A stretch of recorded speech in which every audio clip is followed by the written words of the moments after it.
Ito na ata ang pinakakakaibang ginawa ng isang tao sa kanyang sarili. Maniniwala ka ba kung sasabihin ko sa iyo ang aso na ito ay isang tao? Marahil sasabihin mo imposible, pero ang taong ito ay gumastos ng $15,000 para lang maging aso. Gumagalaw ito na parang normal na aso at umiikot-ikot ito na parang aso. Madaming nagulat sa ginawa niya sa kanyang sarili.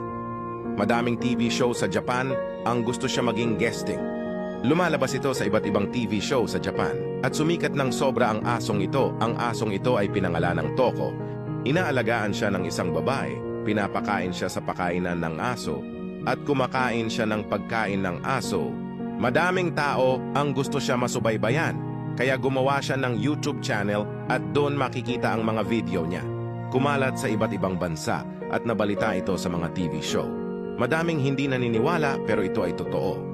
Ang asong ito na pinangalan ng Toko ay isang Japanese, ayon mismo sa isang Japanese channel. Pagod na daw si Toko na maging isang tao kaya naman mas pinili niya na lang maging aso. Siguro isa lang to sa madaming dahilan bakit siya nagdesisyon na maging aso.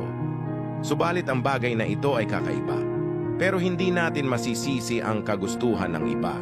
Lahat ng tao ay may gustong gawin sa buhay at malaya sila gawin ang mga bagay na yon. Tulad neto kung titignan mo ay mahirap para sa kanya naggumalaw na parang aso. Pero eto ang ginusto niya kasi ito ang mas madali para sa kanya. Kung ikaw ang tatanungin, cute ba si Toko para sa'yo?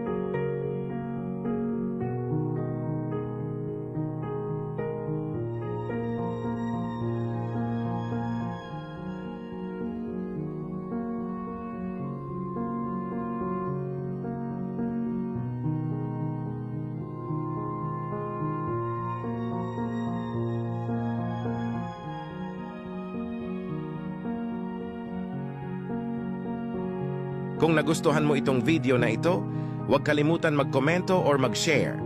Follow for more videos!